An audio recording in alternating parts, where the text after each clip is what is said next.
ನಮಸ್ಕಾರ, ನೀವು ನೋಡ್ತಾ ಇದ್ದೀರಾ ಸುದ್ದಿ ಸಮಯ ನ್ಯೂಸ್ ಚಾನಲ್. ಇದು ಲೋಕಲ್ ಎಕ್ಸ್ಪ್ರೆಸ್. ನಾನು ಮಹಾರುದ್ರ ಡಾಕುಳಗಿ. ಮತ್ತೆ ಹೊಸ ಸುದ್ದಿಗಳನ್ನು ಹೊತ್ತುಕೊಂಡು ನಾವು ನಿಮ್ಮ ಮುಂದೆ ಬರ್ತಾ ಇದ್ದೀವಿ. ಈ ದಿನದ ಪ್ರಮುಖ ಹೆಡ್ಲೈನ್ಸ್ಗಳನ್ನು ನೋಡ್ಕೊಂಡು ಬರೋಣ. ಕರ್ನಾಟಕಕ್ಕೆ ವಿರೋಧ ಮಾಡುವುದು ಮೋದಿ ಡಿಎನ್ಎದಲ್ಲಿಯೇ ಇದೆ. 7 ಕೋಟಿ ಕನ್ನಡಿಗರಿಗೆ ಮೋದಿ ಸೇಡು ತೀರಿಸಿಕೊಳ್ತಾ ಇದ್ದಾರೆ. ಬೀದರ್ನಲ್ಲಿ ನಡೆದ ಕಾಂಗ್ರೆಸ್ ಸುದ್ದಿಗೋಷ್ಠಿಯಲ್ಲಿ ರಣದೀಪ್ ಸಿಂಗ್ ಸುರ್ಜೇವಾಲಾ ಹೇಳಿಕೆ. ದೇಶದಲ್ಲಿ ಈಗ ವಾತಾವರಣ ಬದಲಾವಣೆಯಾಗುತ್ತಿದೆ. ನರೇಂದ್ರ ಮೋದಿ ಅವರು ದೇಶದ ಜನತೆಗೆ ನೀಡಿದ ಭರವಸೆಗಳು ಸುಳ್ಳಾಗಿವೆ. ದೇಶ ಕಟ್ಟಿದ್ದೇ ಕಾಂಗ್ರೆಸ್ ಪಕ್ಷ. ಬೀದರ್ನಲ್ಲಿ ಜರುಗಿದ ಸುದ್ದಿಗೋಷ್ಠಿಯಲ್ಲಿ ಸಚಿವ ಎಂಬಿ ಪಾಟೀಲ್ ಹೇಳಿಕೆ. ಲಿಂಗಾಯತರಿಗೆ ಈಶ್ವರ್ ಖಂಡ್ರೆ ಅವರ ಕೊಡುಗೆ ಏನು? ಬಸವನಗೌಡ ಪಾಟೀಲ್ ಯತ್ನಾಳ್ ಪ್ರಶ್ನೆ. ವೀರಶೈವ ಮಹಾಸಭೆಯನ್ನು ಹಿಡಿದುಕೊಂಡು ಕುಳಿತಿದ್ದಾರೆ. ಲಿಂಗಾಯತರ ಮೀಸಲಾತಿಗಾಗಿ ಹೋರಾಟ ಕೂಡ ಮಾಡಲಿಲ್ಲ. ನಗರದಲ್ಲಿ ಮಾಧ್ಯಮದ ಮುಂದೆ ಅಭಿಪ್ರಾಯ ಹಂಚಿಕೊಂಡ ಯತ್ನಾಳ್.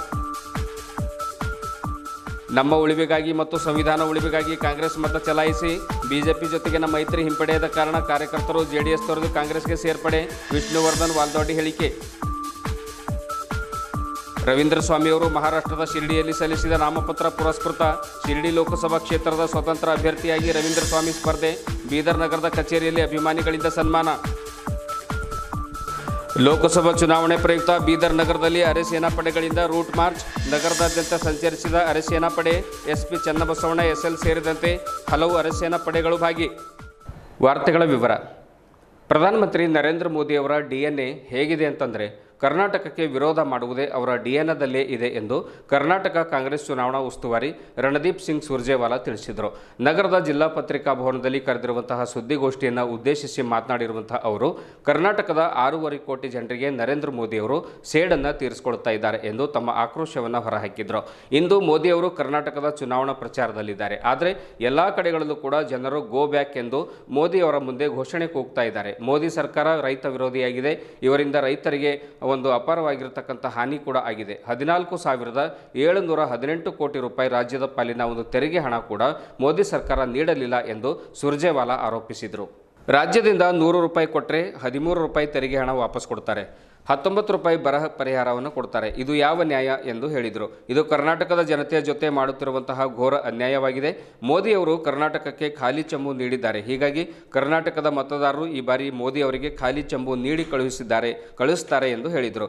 ಇದೇ ವೇಳೆ ರಣದೀಪ್ ಸಿಂಗ್ ಸುರ್ಜೇವಾಲಾ ಮತ್ತು ಸಚಿವ ಈಶ್ವರ್ ಖಂಡ್ರೆ ಖಾಲಿ ಚೆಂಬನ್ನು ಪ್ರದರ್ಶನ ಮಾಡಿದರು. ಸುದ್ದಿಗೋಷ್ಠಿಯಲ್ಲಿ ಮಾಜಿ ಶಾಸಕ ರಾಜಶೇಖರ್ ಪಾಟೀಲ್, ಅಶೋಕ್ ಖೇಣಿ, ಸಚಿವ ರಹೀಂ ಖಾನ್, ಅಭ್ಯರ್ಥಿ ಸಾಗರ್ ಖಂಡ್ರೆ, ಜಿಲ್ಲಾ ಕಾಂಗ್ರೆಸ್ ಸಮಿತಿ ಅಧ್ಯಕ್ಷ ಬಸವರಾಜ್ ಜಾಬಶೆಟ್ಟಿ, ಎಂಎಲ್ಸಿ ಅರವಿಂದ್ ಕುಮಾರ್ अरली, भीमराव पाटिल, सुभाष राठौड़ ಸೇರಿದಂತೆ ಇನ್ನಿತರರು ಉಪಸ್ಥಿತರಿದ್ದರು.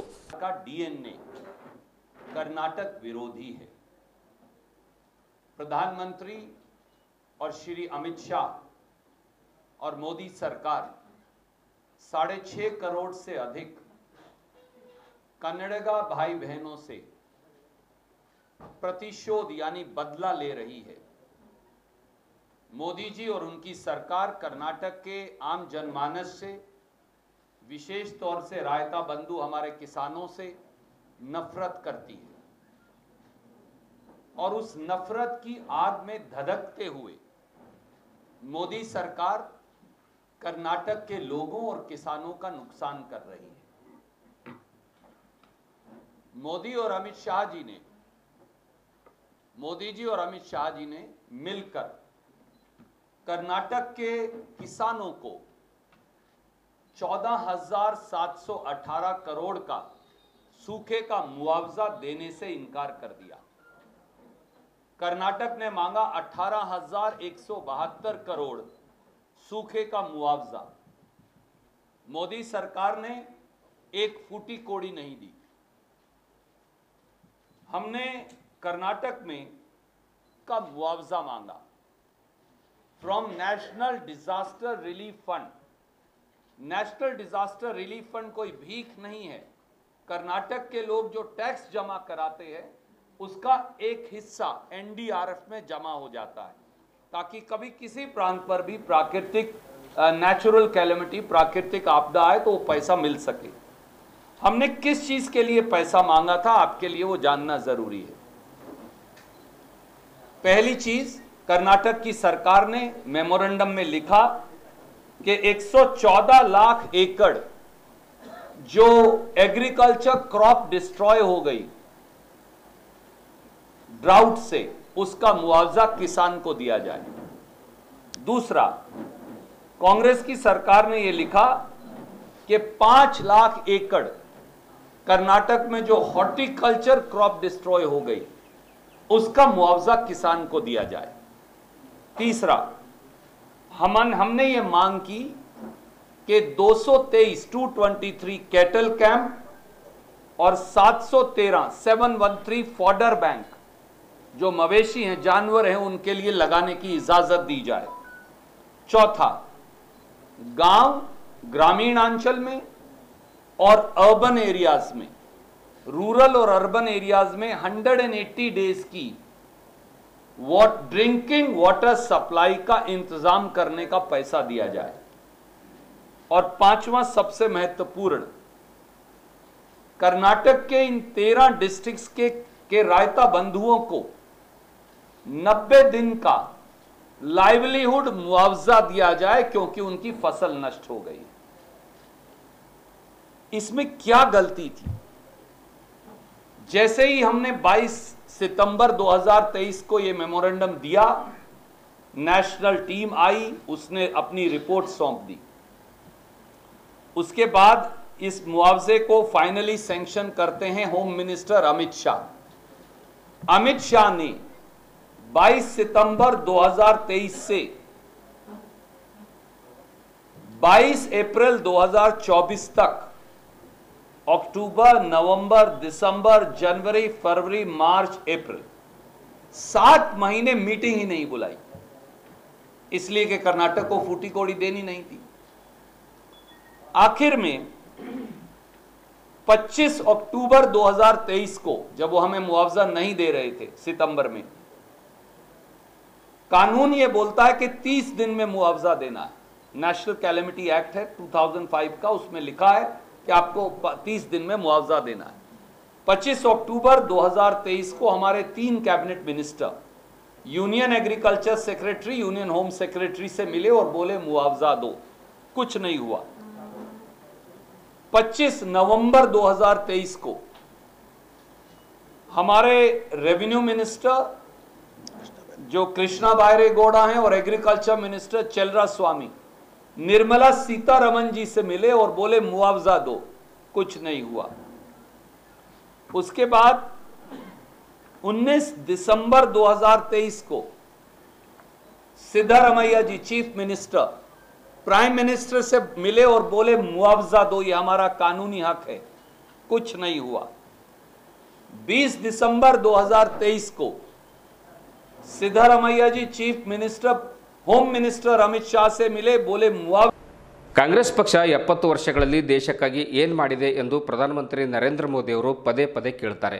ಇಡೀ ಭಾರತ ದೇಶ ಕಟ್ಟಿದ್ದೇ ಕಾಂಗ್ರೆಸ್ ಪಕ್ಷ ಎಂದು ಬೃಹತ್ ಮಧ್ಯಮ ಕೈಗಾರಿಕೆ ಮತ್ತು ಮೂಲಸೌಕರ್ಯ ಅಭಿವೃದ್ಧಿ ಸಚಿವರಾಗಿರುವಂತಹ ಎಂಬಿ ಪಾಟೀಲ್ ತಿಳಿಸಿದರು.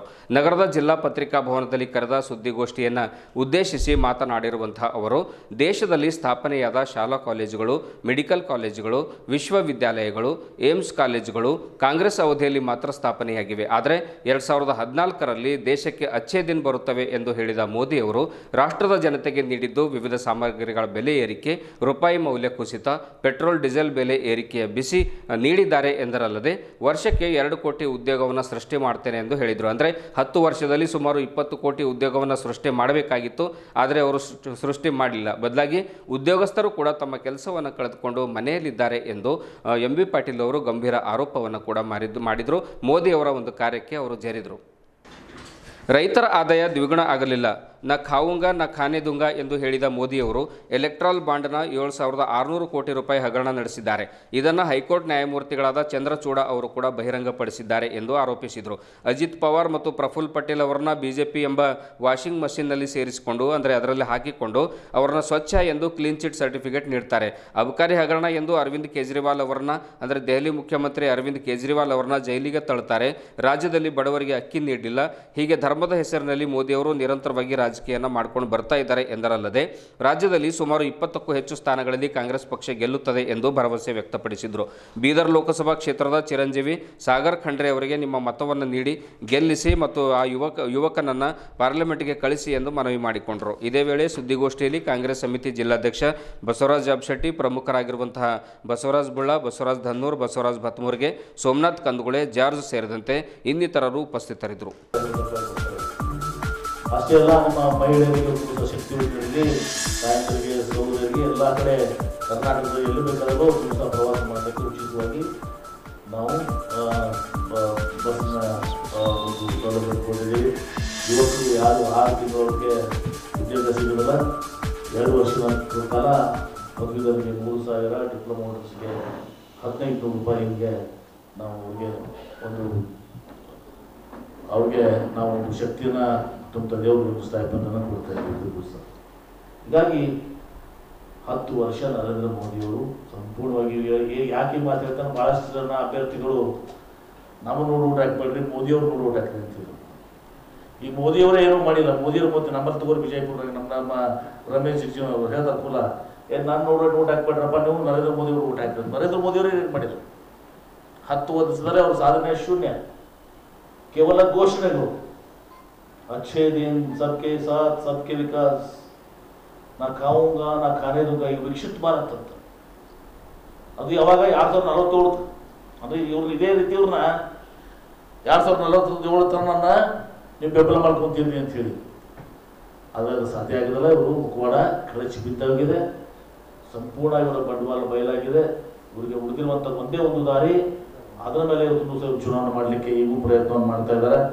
ಲಿಂಗಾಯತರಿಗೆ ಸಚಿವ ಈಶ್ವರ್ ಖಂಡ್ರೆ ಅವರ ಕೊಡುಗೆ ಏನು ಎಂದು ಪ್ರಶ್ನೆ ಮಾಡಿದ ವಿಜಯಪುರ ಶಾಸಕ ಬಸವನಗೌಡ ಪಾಟೀಲ್ ಯತ್ನಾಳ್ ಅವರು ಬೀದರ್ ನಗರದ ಖಾಸಗಿ ಹೋಟೆಲ್ ಆವರಣದಲ್ಲಿ ಮಾಧ್ಯಮದವರೊಂದಿಗೆ ಮಾತನಾಡಿ, ನಮ್ಮ ಸಕ್ಕರೆ ಕಾರ್ಖಾನೆ ಮೇಲೆ ಮತ್ತು ಪ್ರಕಾಶ್ ಖಂಡ್ರೆ ಅವರ ಸಕ್ಕರೆ ಕಾರ್ಖಾನೆ ಮೇಲೆ ದಾಳಿಯನ್ನು ಮಾಡಿಸುವ ಇವರು ಪೊಲ್ಯೂಷನ್ ಬೋರ್ಡ್ನಿಂದ ದೂರನ್ನು ಕೂಡ ಕೊಡಿಸ್ತಾರೆ. ಹಾಗಾದರೆ ನಿಮ್ಮ ಸಕ್ಕರೆ ಕಾರ್ಖಾನೆಯಲ್ಲಿ ಏನಿದೆ?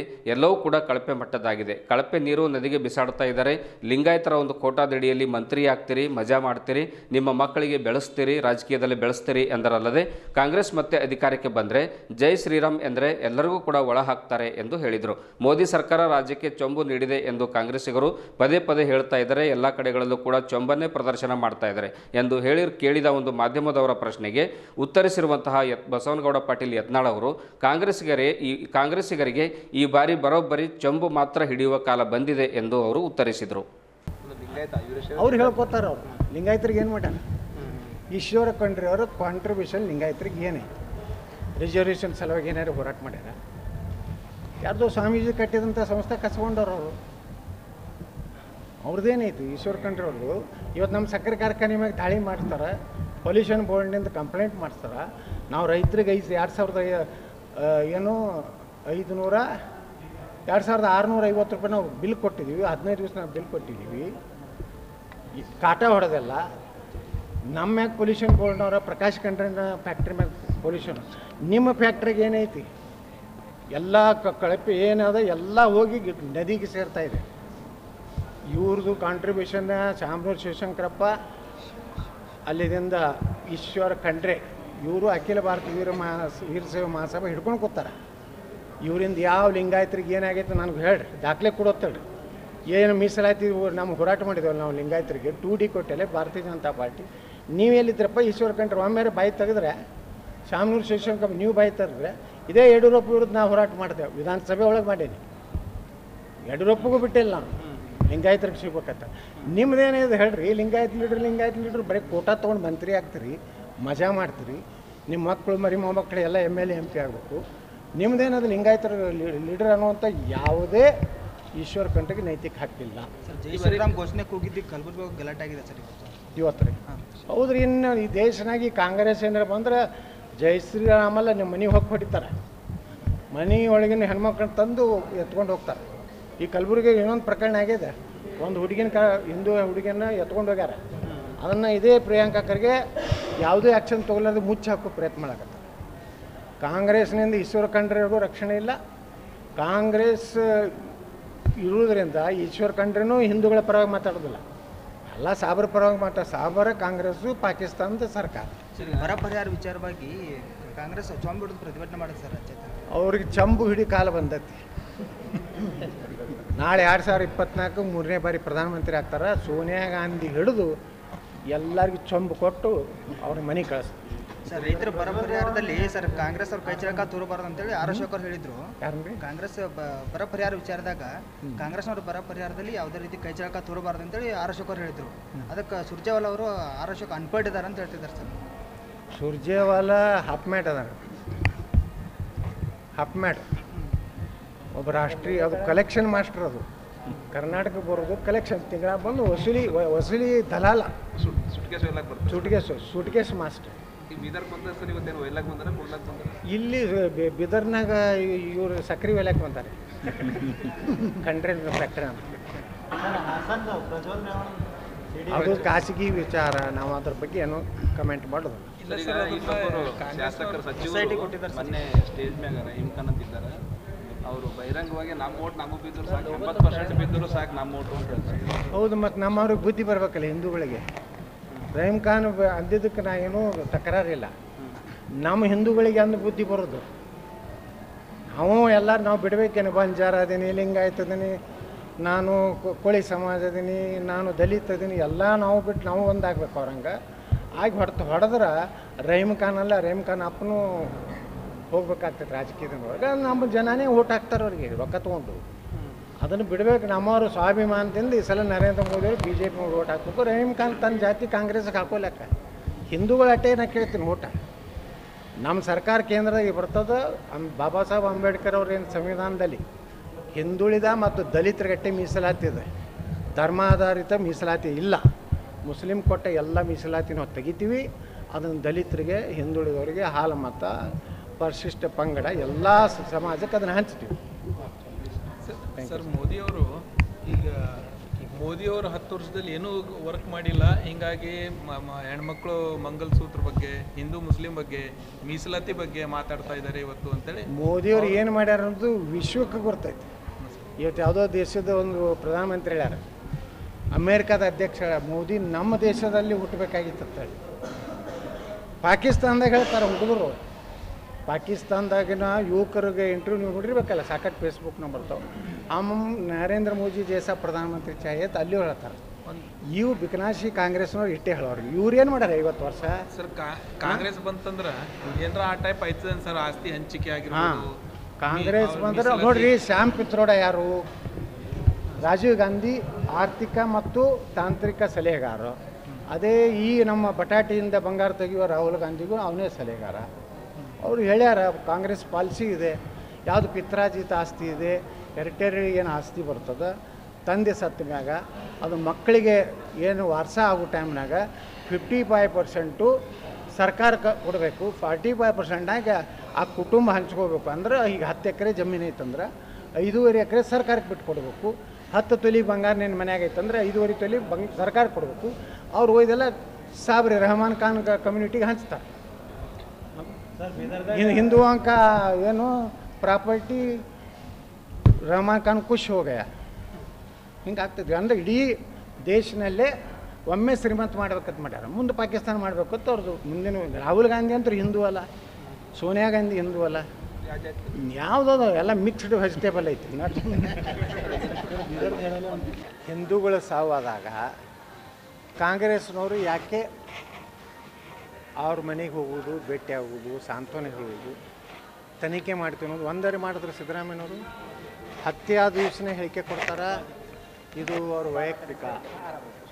ಮತ್ತು ಹೋಮ್ ಮಿನಿಸ್ಟರ್ ಹೇಳ್ತಾರೆ ಅವ್ರು ಲವ್ ಮಾಡಿದ್ರು. ಬಿಜಾಪುರನ ಒಬ್ಬ ಮಂತ್ರಿ ಶಿವಾನಂದ ಪಾಟೀಲ್ ಅಂತ ಹೇಳಿದ್ರೆ ಅದೊಂದು ಆಕಸ್ಮಿಕ. ಇದೇ ಮುಸ್ಲಿಂ ಮಹಿಳೆ ಅತ್ಯಾಚಾರ ಆಗಿ ಅಥವಾ ಮಹಿಳೆ ಕೊಲೆ ಆಗಿದ್ದರೆ ರಾಹುಲ್ ಗಾಂಧಿ ಓಡಿ ಬರ್ತಿದ್ದ. ಉತ್ತರ ಪ್ರದೇಶನಾಗ ಹೆಂಗೆ ಓಡೋಗ್ತದೆ? BJP ಸರ್ಕಾರ ಎಲ್ಲದವೋ ಅಲ್ಲಿ ಓಡೋಗ್ತದೆ. ರಾಜಸ್ಥಾನದಾಗ ಕಾಂಗ್ರೆಸ್ ಸರ್ಕಾರ ಇದ್ದಾಗ ರಾಹುಲ್ ಗಾಂಧಿ, ಪ್ರಿಯಾಂಕಾ ವಾಡ್ರಾ ಯಾರೂ ಹೋಗ್ತಿರಲಿಲ್ಲ. ಈ ನೇಹಾ ಹಿರೇಮಠರ ಕಾರ್ನಲ್ಲಿ ಜೈ ಶ್ರೀರಾಮ್ ಅಂದಿದ್ದಕ್ಕೆ ರಾಮನವಮಿ ದಿವಸ ಕಾರ್ಯಕರ್ತ ಅವ್ರನ್ನ ಆ ಹುಡುಗರನ್ನ ಹಿಡಿದು ಅವ್ರಿಗೆ ಹೊಡೆದು ಅಲ್ಲಾಹು ಅಕ್ಬರ್ ಪಾಕಿಸ್ತಾನ ಪರ ಘೋಷಣೆ ಕೊಡೋತಾರೆ. ಯಾವನೋ ಮೈಸೂರಿನಾಗ ಒಬ್ಬ ನರೇಂದ್ರ ಮೋದಿಯವರ ಬಗ್ಗೆ ಒಂದು ಒಳ್ಳೆಯ ಹಾಡು ಕಟ್ಟಿದ್ದಕ್ಕೆ ಅವನು ಕರ್ಕೊಂಡೋಗಿ ಒಳಗೆ ಹಾಕಿ ಅಲ್ಲಾಹು ಅಕ್ಬರ್ ಅಂತ ಹೊಡೆದು ಬಡದು ಅವನಿಗೆ ಚಿತ್ರಹಿಂಸೆ ಕೊಡ್ತಾರೆ. ಈ ಸರ್ಕಾರ ಪಾಕಿಸ್ತಾನದ ಒಂದು ಸರ್ಕಾರ ಆಗಿದೆ. ಇದು ನಮ್ಮ ಸರ್ಕಾರ ಅಲ್ಲ. ಇದು ಭಾರತದಲ್ಲಿರುವಂಥ ಕರ್ನಾಟಕ. ನಾವು ಮೊದಲು JDS ಪಕ್ಷದಲ್ಲೇ ಇದ್ದೆವು. ಜಾತ್ಯತೀತ ನಿಲುವು ಇದ್ದ ಕಾರಣ JDSನಲ್ಲಿದ್ದೆವು. ಆದರೆ ಜಾತ್ಯತೀತ ನಿಲುವನ್ನು ಹೊರತುಪಡಿಸಿ JDS ಪಕ್ಷವು BJP ಜೊತೆಗೆ ಮೈತ್ರಿ ಮಾಡಿಕೊಂಡಿದ್ದರಿಂದ ಸುಮಾರು 500ಕ್ಕೂ ಹೆಚ್ಚು JDS ಕಾರ್ಯಕರ್ತರು ಸಚಿವ ಈಶ್ವರ್ ಖಂಡ್ರೆ ಹಾಗೂ ಸಚಿವರಾದ ರಹೀಂ ಖಾನ್ ಅವರ ಒಂದು ಸಮ್ಮುಖದಲ್ಲಿ ಕಾಂಗ್ರೆಸ್ ಸೇರ್ಪಡೆಯಾಗಿದ್ದೇವೆ ಎಂದು ವಿಷ್ಣುವರ್ಧನ್ ವಾಲ್ದೊಡ್ಡಿ ತಿಳಿಸಿದರು. ನಗರದ ಜಿಲ್ಲಾ ಪತ್ರಿಕಾ ಭವನದಲ್ಲಿ ಕರೆದಿರುವಂತಹ ಸುದ್ದಿಗೋಷ್ಠಿಯನ್ನು ಉದ್ದೇಶಿಸಿ ಮಾತನಾಡಿರುವಂತಹ ಅವರು, ತೆಲಂಗಾಣದ ಚುನಾವಣಾ ಪ್ರಚಾರವೊಂದರಲ್ಲಿ ಗೃಹ ಸಚಿವ ಅಮಿತ್ ಶಾ ಅವರು ಹೇಳ್ತಾರೆ, SC ST ಮತ್ತು OBC ಮೀಸಲಾತಿಯನ್ನು ಮತ್ತೆ ನಾವು ಅಧಿಕಾರಕ್ಕೆ ಬಂದರೆ ಒಂದು ಸಮಾಪ್ತಿ ಮಾಡ್ತೇವೆ ಎಂದು ಹೇಳಿದ್ದಾರೆ. ಆದರೆ ಇದರ ಹಿಂದಿನ ಉದ್ದೇಶ ಏನೇ ಇರಲಿ, ಅದರ ಒಂದು ಬಹಿರಂಗ ಹೇಳಿಕೆಯನ್ನು ಕೊಡಬಾರ್ದು. ಇನ್ನು ಜನರನ್ನು ಆತಂಕಕ್ಕೆ ಒಳಪಡಿಸುವಂತಹ ಒಂದು ಹೇಳಿಕೆಗಳನ್ನು ಯಾವುದೇ ಕಾರಣಕ್ಕೂ ಕೊಡಬಾರ್ದು. ಈ ಹೇಳಿಕೆಯನ್ನು ನಾವು ಬಲವಾಗಿ ಖಂಡಿಸ್ತೇವೆ ಎಂದು ಹೇಳಿದರು. ಇದೇ ವೇಳೆ ಸುದ್ದಿಗೋಷ್ಠಿಯಲ್ಲಿ ಪ್ರಮುಖರಾಗಿರುವಂತಹ ದಿಗಂಬರ್ ಪುಂಗೆ, ಸಂತೋಷ್ ಬುಧೇರಾ, ಸಂದೀಪ್ ವಾಲ್ದೊಡ್ಡಿ, ಶ್ರೀಮಂತ್ ಸಿದ್ದಾಪುರೆ, ಸಂಜೀವ್ ಕುಮಾರ್ ಸೇರಿದಂತೆ ಇನ್ನಿತರರು ಹಾಜರಿದ್ದರು.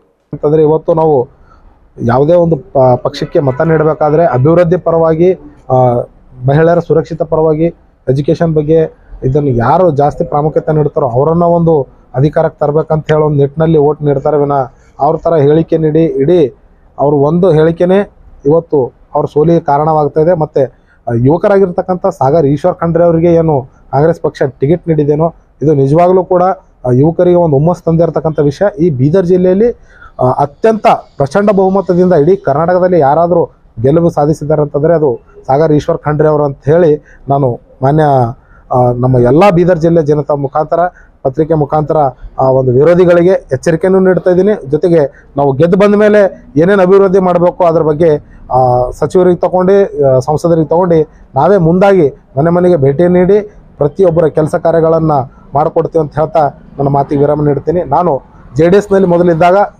ಯುವ ಜನತಾ ದಳದ ರಾಜ್ಯ ಪ್ರಧಾನ ಕಾರ್ಯದರ್ಶಿಯಾಗಿದ್ದೆ. ಅದನ್ನು ಬಿಟ್ಟು ಇವತ್ತು ಕಾಂಗ್ರೆಸ್ ಪಕ್ಷದ ಒಂದು ಕಾರ್ಯಕರ್ತನಾಗಿ ಕೆಲಸ ಮಾಡೋದಕ್ಕೆ ಬಂದಿದ್ದೀನಿ. ಕಾರಣ ಇಷ್ಟೇ, ಈ ಬಾರಿ ಬೀದರ್ ಬದಲಾವಣೆ ಬಯಸ್ತಾ ಇದೆ. ಸಾಗರ್ ಈಶ್ವರ್ ಖಂಡ್ರೆ ಅವರ ಗೆಲುವು ಸತಸಿದ್ಧ ಅಂತ ಹೇಳಿ ತಮ್ಮ ಮುಖಾಂತರ ನಾನು ಎಲ್ಲರಿಗೂ ತಿಳಿಸ್ತೇನೆ. ನಾನು ಮೊದಲಿಗೂ BJP ಜೊತೆ ಏನು ಮೈತ್ರಿ ಆಗಿದ್ದಾರೋ ಅವತ್ತು ಒಂದು ಖಂಡನೆ ಮಾಡಿದೆ. ಮತ್ತು ಕೊನೆ ಗಳಿಗೆವರೆಗೂ ಮತ್ತು ಅವರು ಮೈತ್ರಿಯನ್ನು ಹಿಂಪಡಿತಾರೇನೋ ಅನ್ನೋ ಒಂದು ಉದ್ದೇಶದಿಂದನೇ ಇಲ್ಲಿವರೆಗೂ ವೇಟ್ ಮಾಡಿದ್ವಿ. ಬಟ್ ಇವತ್ತು ಅವ್ರು ಏನು ಮುನ್ವಾದಿಗಳ ಜೊತೆ ಸೇರ್ಕೊಂಡಿದ್ದಾರೋ ಸೊ ಅದನ್ನು ಕಂಡು ಅವ್ರಿಗೆ ತಕ್ಕ ಪಾಠ ಕಲಿಸ್ಬೇಕಂತ ಹೇಳ್ಬಿಟ್ಟು ನಾವು ಕಾಂಗ್ರೆಸ್ ಪಕ್ಷ ಸರ್ ಮೊನ್ನೆ ನಾವು ಉಸ್ತುವಾರಿ ಸಚಿವರಾದ ಈಶ್ವರ್ ಖಂಡ್ರೆ ಸರ್ ಅವ್ರ ನೇತೃತ್ವದಲ್ಲಿ ಸುಮಾರು ಒಂದು 60-70 ಜನ ಸೇರ್ಕೊಂಡಿದ್ದೀವಿ. ಇಡೀ ಜಿಲ್ಲೆಯಲ್ಲಿ ಒಂದು 500-600 ಕಾರ್ಯಕರ್ತರಿದ್ದಾರೆ ಸರ್. ಪ್ರತಿಯೊಬ್ಬರು ಅವ್ರವ್ರ ಕ್ಷೇತ್ರದಲ್ಲಿ ಹೋದಾಗೆ ಅವ್ರವ್ರು ಸೇರ್ಪಡೆ ಆಗಲಿ, ಯಾಕಂದರೆ ಅವ್ರಿಗೂ ಪಕ್ಷ ತೊರೆದು ಬಂದಿದ್ದಾರೆ ಅಂತೇಳಿ ಗಮನದಲ್ಲಿ ಇರಲಿ ಅಂತ ಹೇಳ್ಬಿಟ್ಟು ಅವ್ರವ್ರ ಭಾಗದಲ್ಲಿ ಅವ್ರವ್ರಿಗೆ ಜಾಯ್ನ್ ಆಗಲಿ ಅಂತ ಹೇಳಿದ್ದೀನಿ ಸರ್. ನನ್ನ ಹೆಸರು ವಿಷ್ಣುವರ್ಧನ್ ವಾಲ್ದೊಡ್ಡಿ ಸರ್.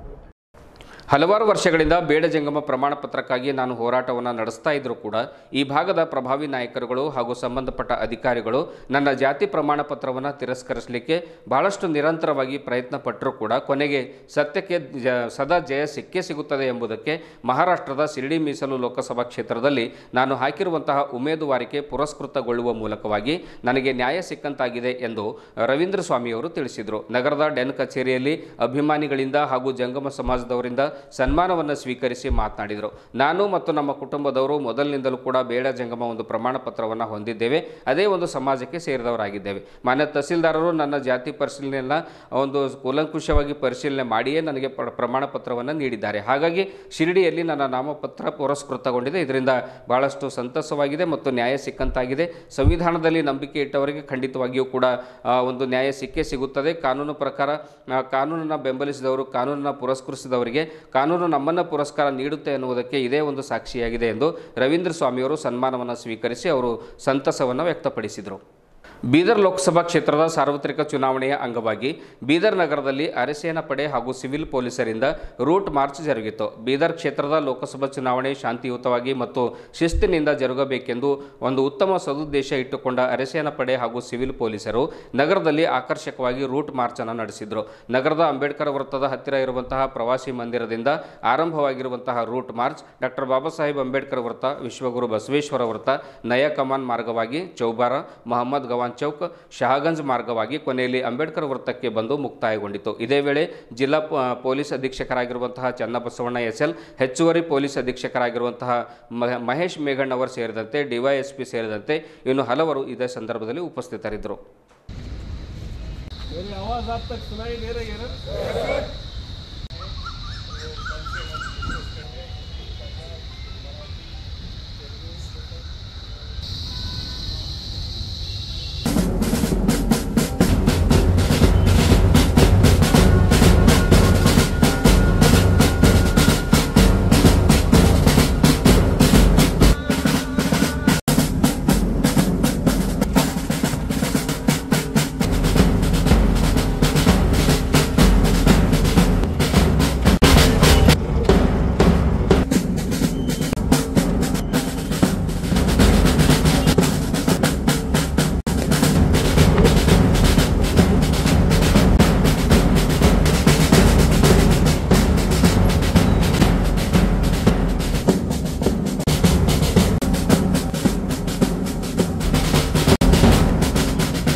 ಬೀದರ್ ಜಿಲ್ಲೆಗೆ ಈ ಬಾರಿಯ ಲೋಕಸಭೆಗೆ ನಡೆಯುವ ಸಾರ್ವತ್ರಿಕ ಚುನಾವಣೆಯ ಹಿನ್ನೆಲೆಯಲ್ಲಿ ಒಟ್ಟು ಕೇಂದ್ರೀಯ ಪಡೆಗಳು 3 ಕಂಪನಿಗಳು ಸೆಂಟ್ರಲ್ ಇಂಡಸ್ಟ್ರಿಯಲ್ ಸೆಕ್ಯೂರಿಟಿ ಫೋರ್ಸ್ನಿಂದ ಇವತ್ತು ಬಂದು ರಿಪೋರ್ಟ್ ಮಾಡಿದ್ದಾರೆ.